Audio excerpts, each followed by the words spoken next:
Hai, Assalamualaikum. Jumpa lagi bersama saya Abdul Malik Setiawan di channel Learning Factory. Hari ini saya akan menunjukkan cara mudah membaca laporan keuangan bagi pemula. Bagi investor pemula, jangan lupa tonton video ini sampai habis agar kalian tidak nyangkut melulu.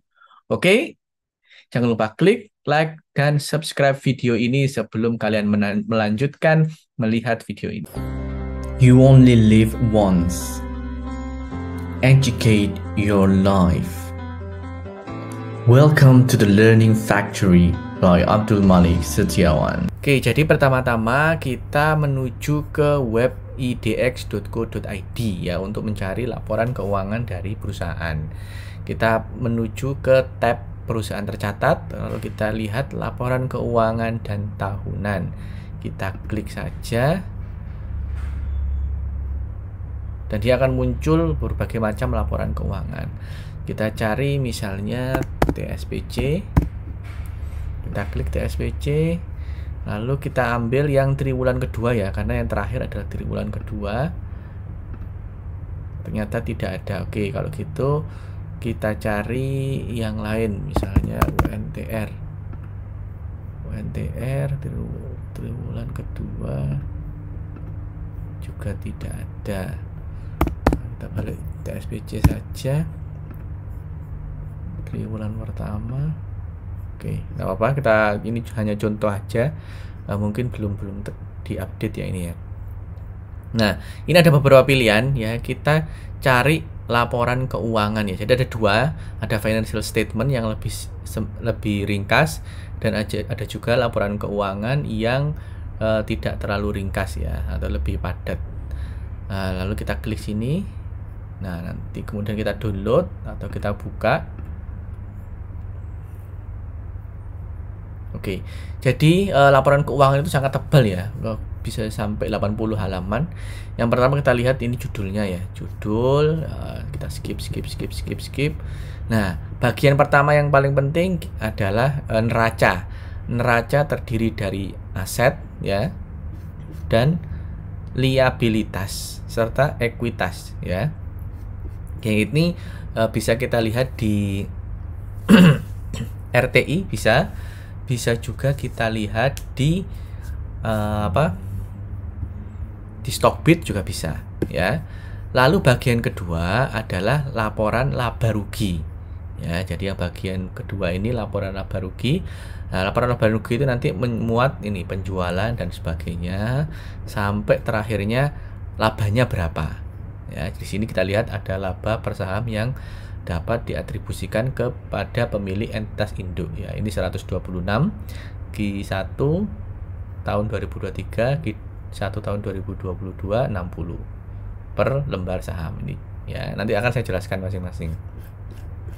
Yang kedua adalah cash flow ya. Yang kedua adalah yang ketiga. Yang ketiga adalah cash flow.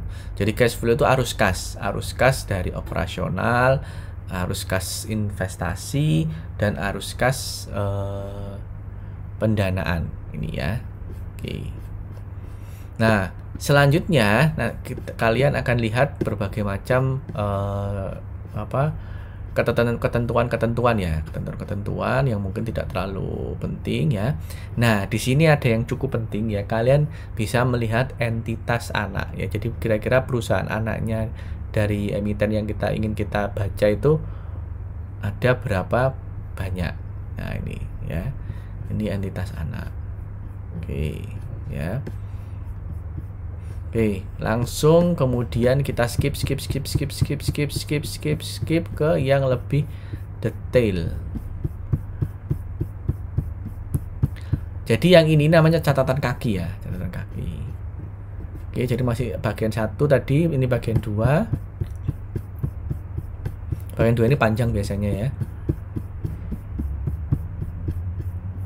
Nah, ini baru mulai bagian 3 ya, dan bagian Nah, ini baru mulai 4. Jadi 4 ini sama dengan yang tadi ya di aset, tapi ini akan dijelaskan dengan lebih detail ya. Jadi asetnya dia itu perusahaan ini ada di apa aja sih? Yang pertama adalah kas atau setara kas. Jadi kas atau setara kas itu ya intinya uang dari perusahaan itu ada berapa. Di sini tertulis kas dan setara kas ini tanggal 31 Maret ada 8 triliun. Nah, jadi kalian harus melihat ini ya.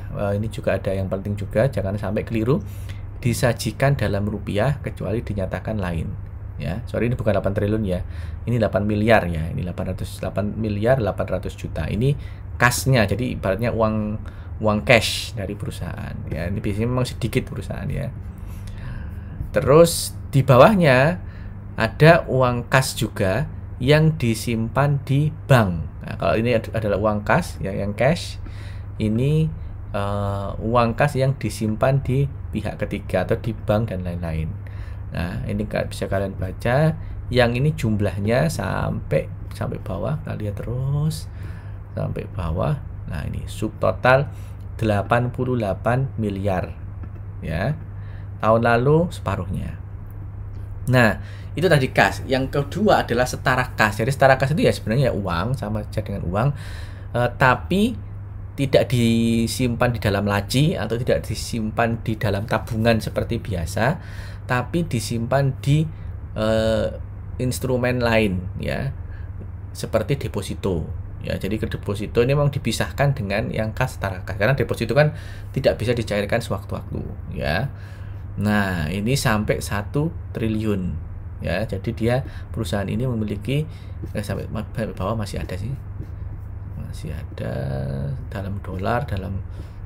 Nah, ini subtotalnya 3 triliun 536. Jadi perusahaan ini kasnya 3 triliun, 3,5 triliun.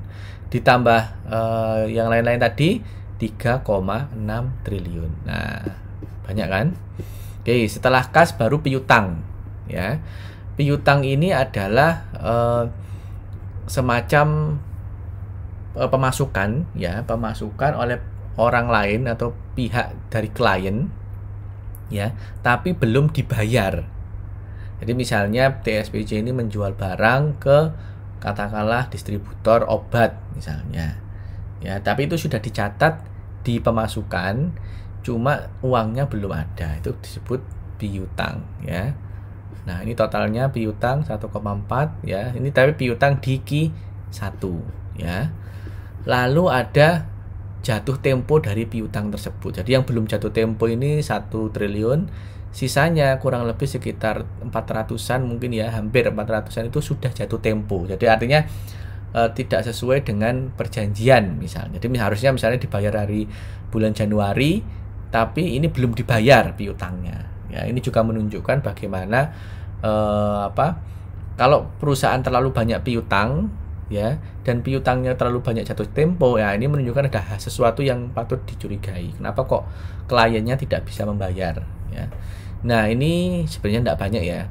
Kalau cuma 1 sampai 30 hari ya normal ya. Jadi misalnya dia menjual barang ke klien A ya, harusnya dibayar hari tanggal 1, tapi tanggal 1 belum dibayar ya.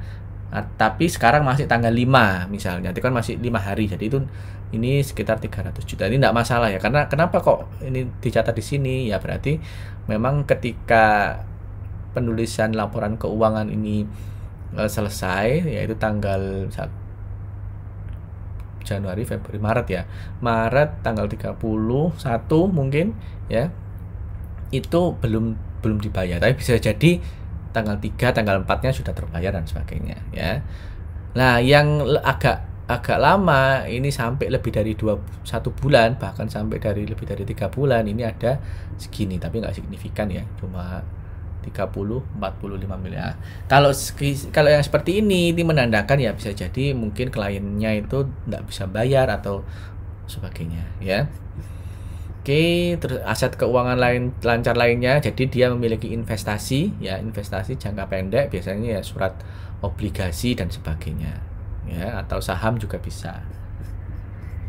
Oke, jadi itu yang penting ya, yang penting menurut saya yang harus diketahui, ini menunjukkan likuiditas ya, likuiditas dari keuangan ya. Oke, Untuk pemula saya kira itu yang penting, kita skip aja ya. Skip. Kita langsung ke laporan laba rugi ya.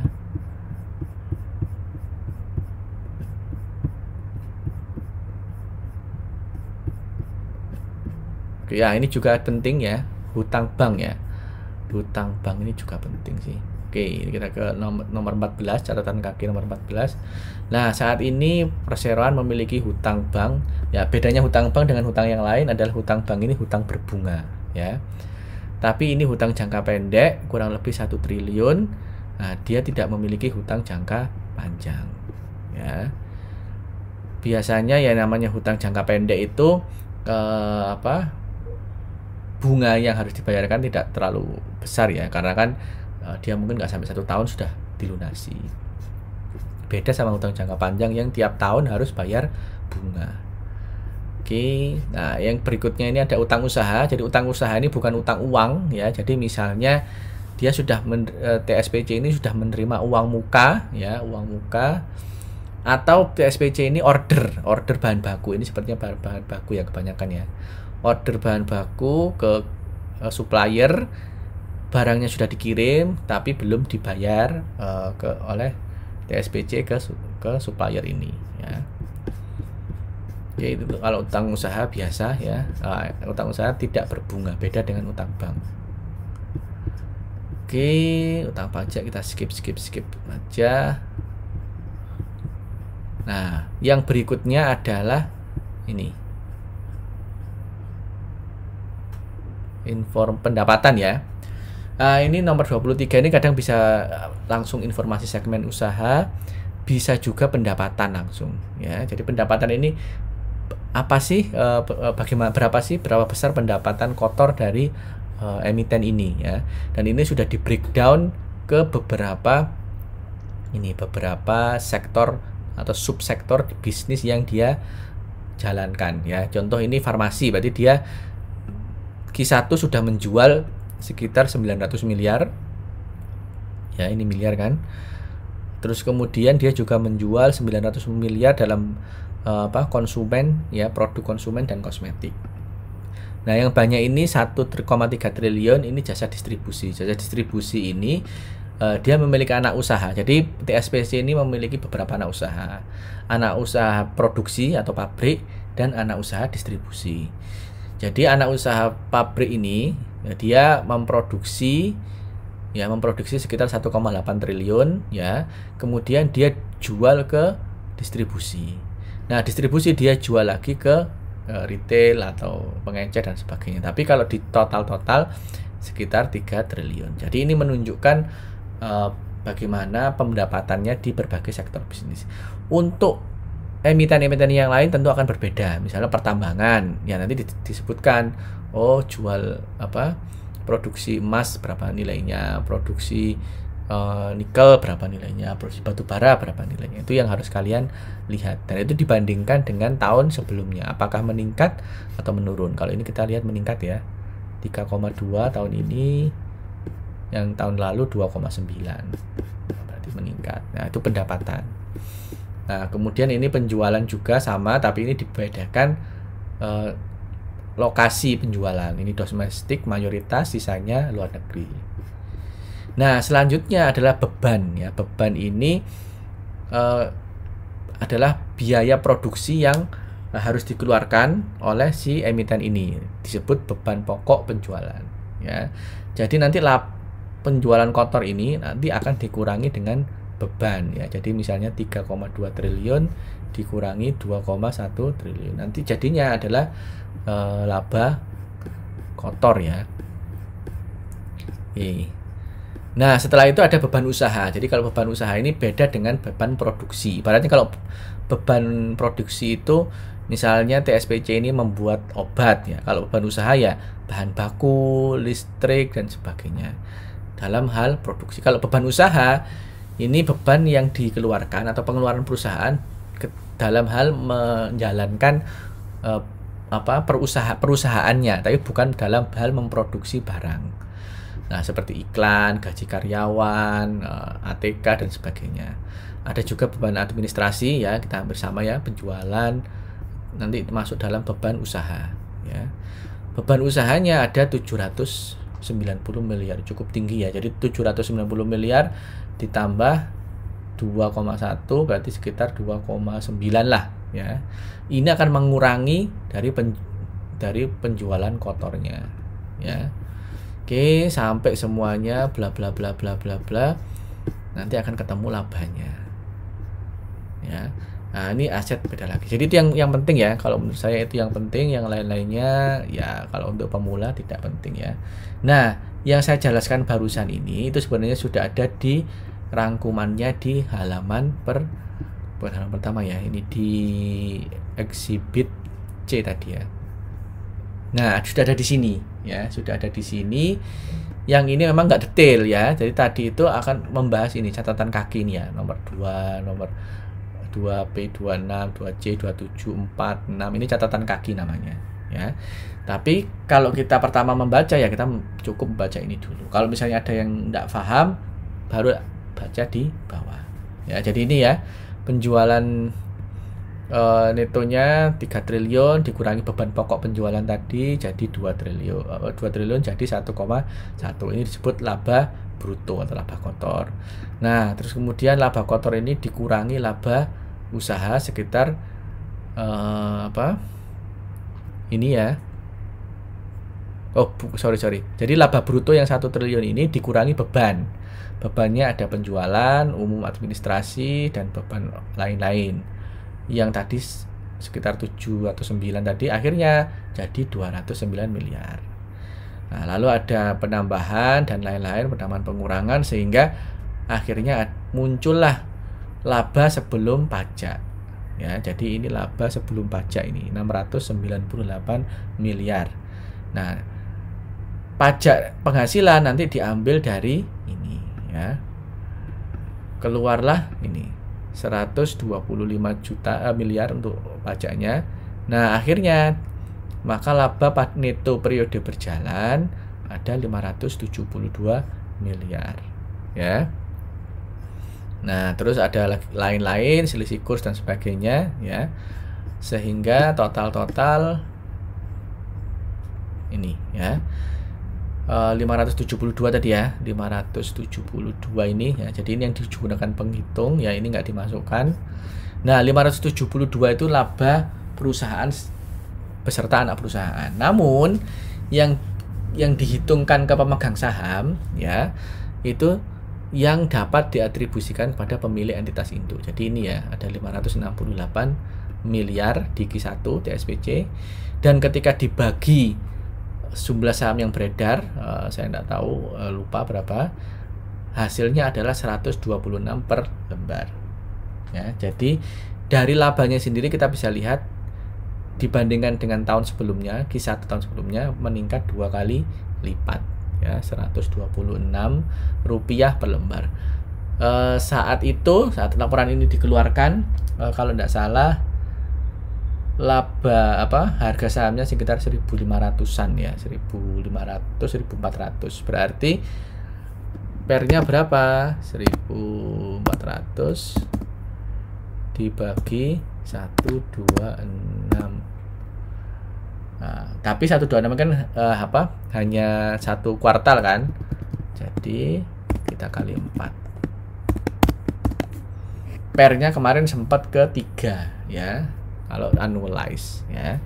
Cuma memang pada Q1 ini ada laba terkait penjualan aset. Jadi laba penjualan aset ini memang tidak mencerminkan seluruh laba operasional. Oke, jadi itu ya cara membaca laporan keuangan bagi pemula. Nanti kalau kalian sudah biasa, nanti kalian teruskan membaca yang lain-lain. Tapi yang paling penting adalah kalian bisa menemukan labanya itu berapa ya, laba perusahaan berapa, ini 572 miliar ya, dan laba per sahamnya itu berapa. Oke, terima kasih atas menyimak video ini. Jangan lupa like, comment, dan subscribe ya. Nantikan video-video bermanfaat lainnya, baik tentang akademik, penelitian maupun investasi di bidang capital market. Terima kasih. Wassalamualaikum warahmatullahi wabarakatuh. People do many things in their life. Sometimes we fail, sometimes we succeed, but we always learn from them. Welcome to the Learning Factory by Abdul Malik Setiawan.